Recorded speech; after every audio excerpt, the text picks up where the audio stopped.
रहता था, जिसके छोटे छोटे बच्चे थे, धर्मपत्नी थी और माता थी। भगत की माता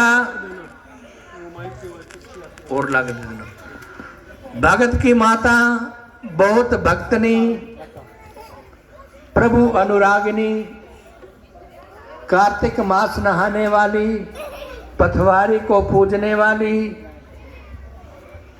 अच्छे स्वभाव वाली थी। जो बहू थी वो कर्कशी थी,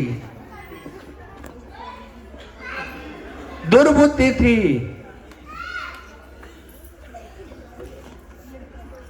जिन्हें अपनी माँ तो माँ नजर आती थी, अपने पति की माँ माँ नजर नहीं आती। लड़के को अपनी माँ तो माँ नजर आती है, पत्नी की माँ माँ नजर नहीं आती। पर एक ही रिश्ता होना चाहिए, सब माएँ एक होती हैं। वो दुर्बुद्धि औरत थी। कार्तिक मास प्रारंभ हुआ, किसी कार्यवश सेठ को बाहर जाना पड़ा 1 महीने के लिए व्यापार में। तो अपनी पत्नी को कह करके जाता है, मेरी माँ का ख्याल रखना, समय समय पर इनको भोजन की व्यवस्था करना और इनसे दुर्व्यवहार मत करना। ऐसा कहकर माँ से आशीर्वाद लेकर के चला गया। मैया का नियम था प्रातःकाल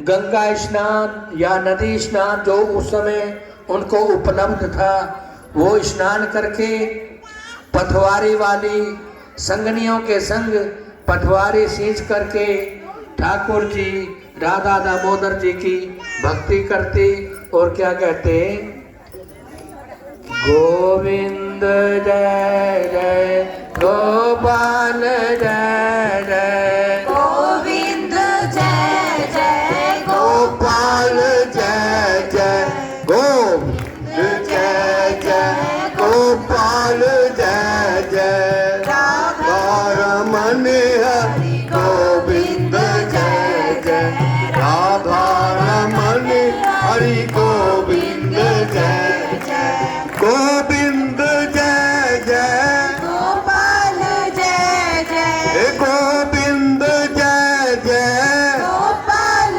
जय जय श्री राधारमण हरि गोविंद जय जय। सत्संग करती, आनंद में रहती।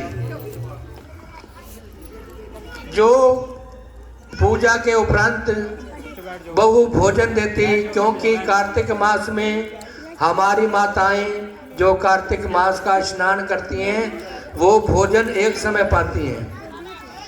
कोई नमक वाला भोजन पा लेती है एक समय, कोई मीठे के साथ पाती है, कोई सायंकाल पा लेते हैं, कोई तारों की छाए में खाते हैं। अपनी अपनी भावना से इस महीने के व्रत को माताएं बहनें करती हैं।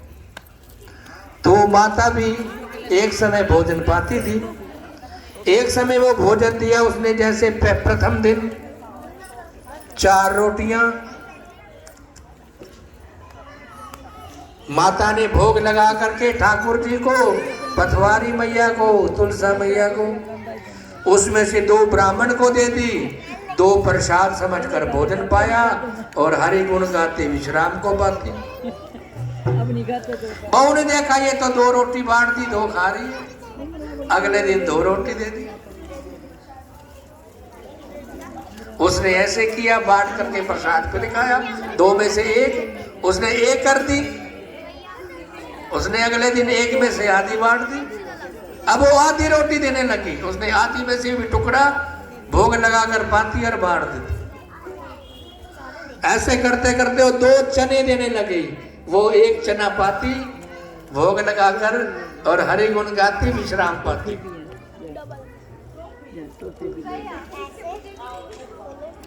और वो बुढ़िया मैया कार्तिक मास नहाती, भक्ति गीत गाती और आनंद मनाती।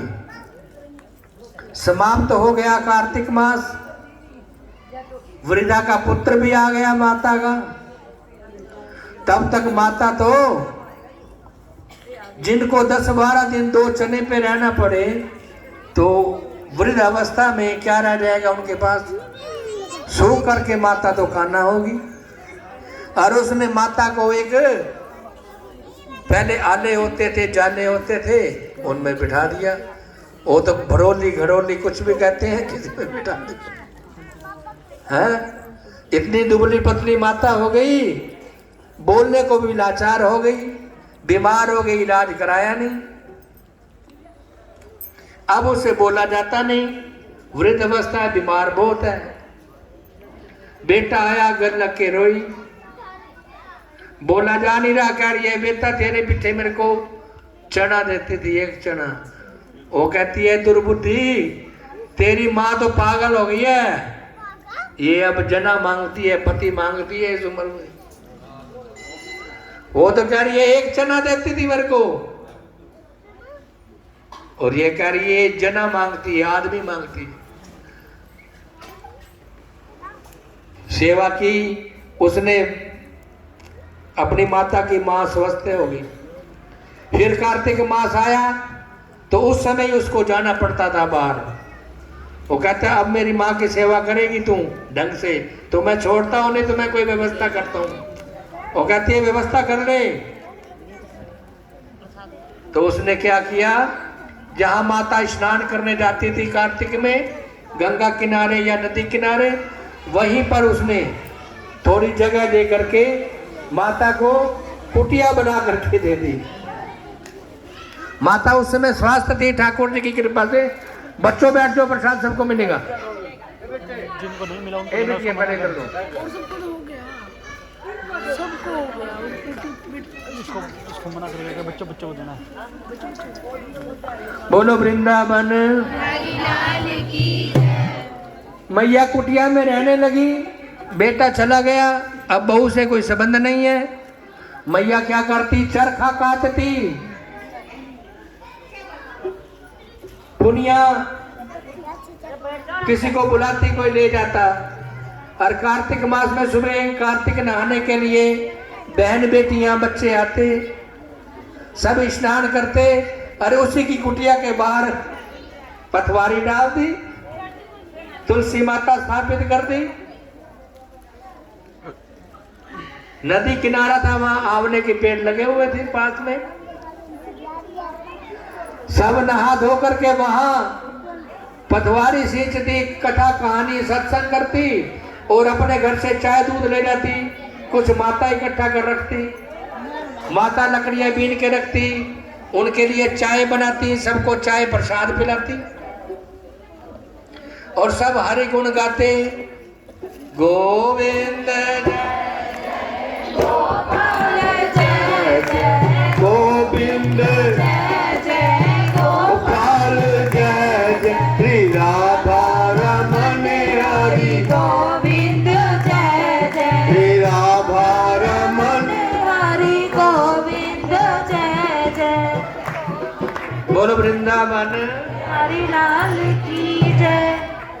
ऐसे करते हुए आनंद से कार्तिक में बहुत बड़े बड़े त्योहार आते हैं, सब सुख शांति से आनंद से सत्संग के प्रभाव से प्रभु के नाम से बुढ़िया मैया के और कार्तिक नहाने वालों के बहुत अच्छे से बीत गए।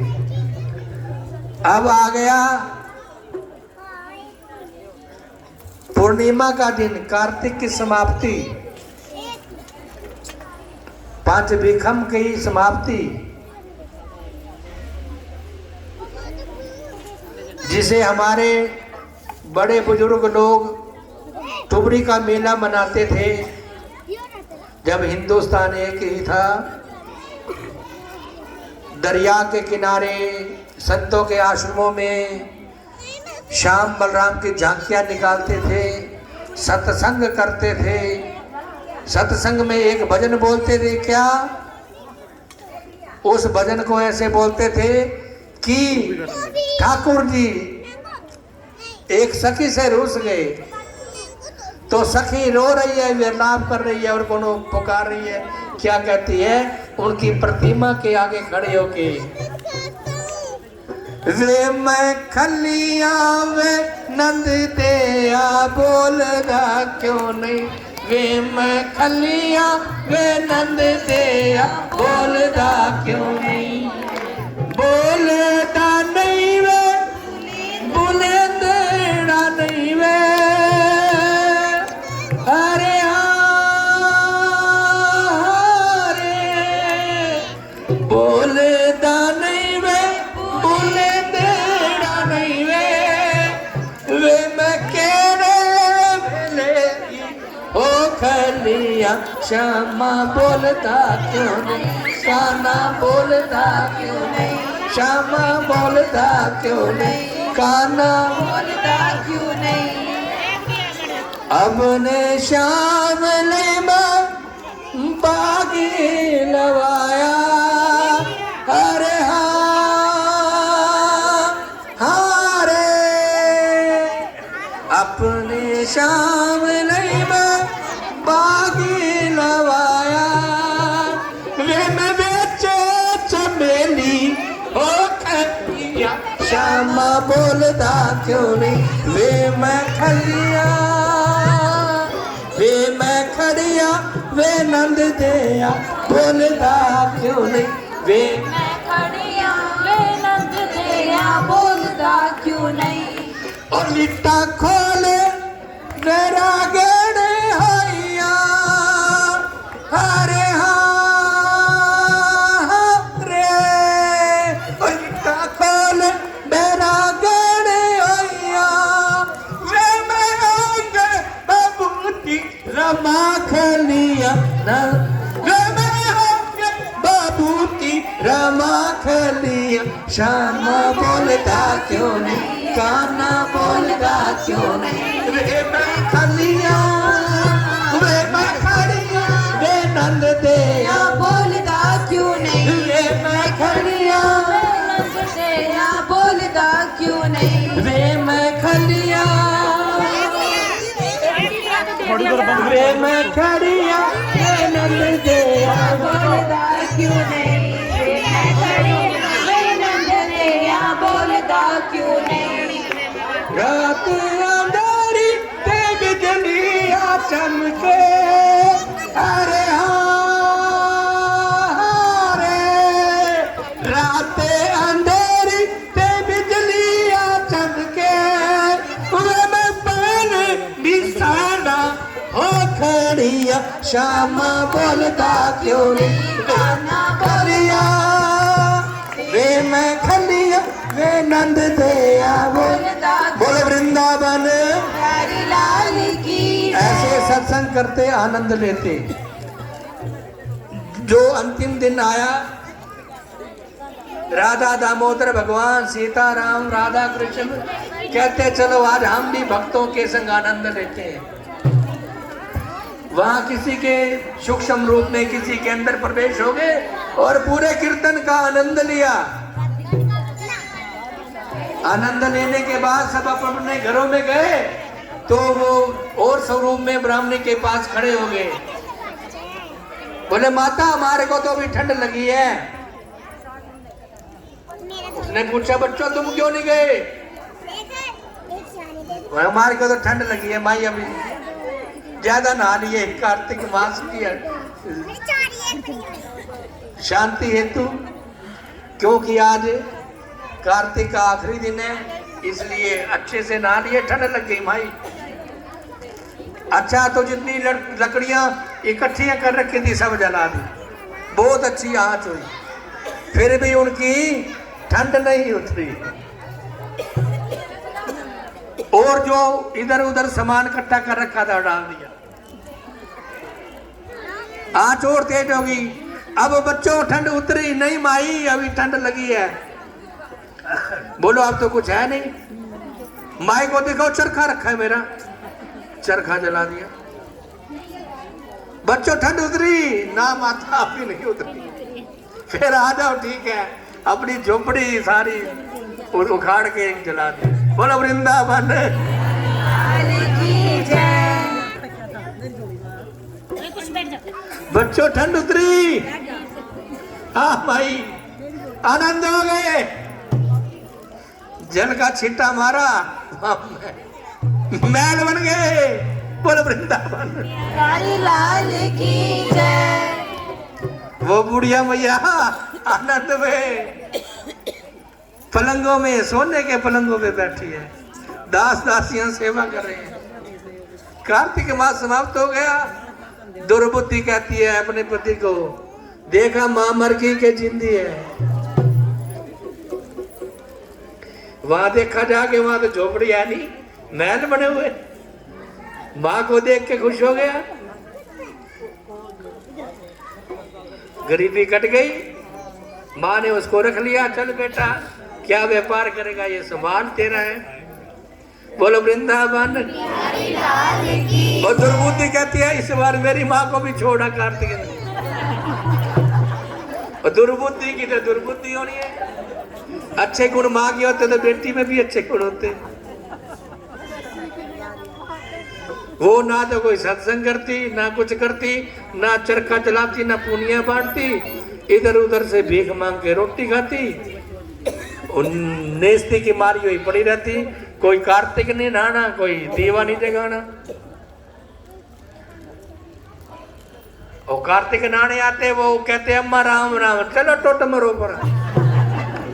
उसको राम से क्या मतलब था, वो अभिमानी औरत थी, कुछ नहीं किया। कार्तिक मास समाप्त हो गया। देवता फिर प्रकट हुए वहां, बोले चलो फिर आनंद ले आते हैं। वो आनंद लेने गए, वहां तो कोई आनंद नहीं। बोले माता राम राम, चुप मरा मरो टोट मरो। बोले तो गंदी औरत है, उन्होंने छट्टा गया, गद्दो बन गई, गद्दी बन गई। समाप्ति हो गई। वो दुर्बुद्धि कहती है औरत, जा मेरी माँ को तो देखा। वो देखने के तो गद्दी बनी हुई, को ऐसे करके गले लगती है। वो डर गया, वो उसके पीछे पीछे आ गई। वो कहते तेरी माँ है, देख ले। फिर पंजाबी में हमारे कहते थे बुजुर्ग, देख रन्ना ते चाले, सिर मुन्ने ते मुंह काले। देख यार आंधी हीरा फेरी, माँ तेरी एक मेरी। बोल वृंदावन सतगुरु देव भगवान की। नमः पार्वती पते।